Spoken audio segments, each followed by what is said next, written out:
13জনে আপোনালোকক নমস্কাৰ জনাইছোঁ। সমগ্ৰ অসমবাসী ৰাইজক আমাৰ ৰাইজৰ দলৰ 13জন প্ৰাৰ্থীয়ে একেলগতে আমি নমস্কাৰ জনাব খুজিছোঁ।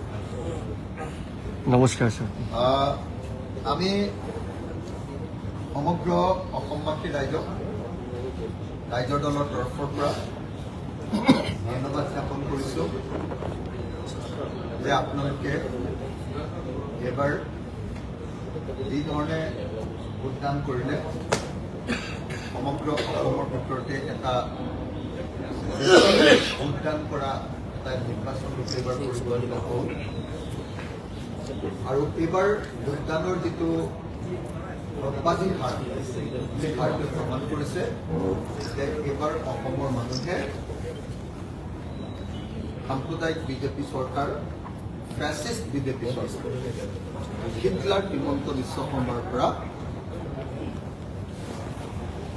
ৰক্ষা পাবৰ কাৰণে তেওঁলোকৰ পৰা আমি বাচিবৰ কাৰণে এই চৰকাৰখনৰ পৰা আমি অসমৰ মানুহক বচাবৰ কাৰণে যে এইবাৰ অসমৰ মানুহে ভোটদান কৰিছে সেইটো প্ৰমাণ কৰিছে।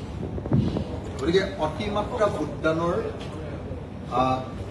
যিটো ঘটনা ঘটিলে এইবাৰ অতি বেছিকৈ মানুহে ভোটদান পৰ্বত অংশগ্ৰহণ কৰিছে। 85 নহয় 85%তকৈ অধিক ভোট যেন দিলে এইটো অত্যন্ত গুৰুত্বপূৰ্ণ ঘটনা আৰু এই গুৰুত্বপূৰ্ণ ঘটনাটোৱে আচলতে চৰকাৰ পৰিৱৰ্তনত বিজেপি দলক খেদুৱাৰ আৰু বিজেপি দলৰ পৰা অসমৰ মানুহক বচোৱাৰ ভোটাৰৰূপে পৰিণত কৰিছে।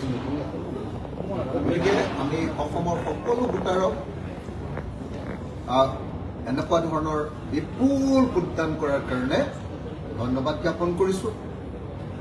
প্ৰথম কথা। দ্বিতীয় কথা, আমাৰ বিৰোধী দলবিলাকক ভোটদান কৰাৰ কাৰণে আমাৰ বিৰোধী ৰাইজৰ দল, আমাৰ বিৰোধী কংগ্ৰেছ দল, আমাৰ বিৰোধী জাতীয় পৰিষদ, CPI, CPIM, CPIML আৰু APHLC এই 7টা দলক ভোটদান কৰাৰ কাৰণে মই অসমবাসী ৰাইজ সকলোকে ধন্যবাদ আৰু কৃতজ্ঞতা।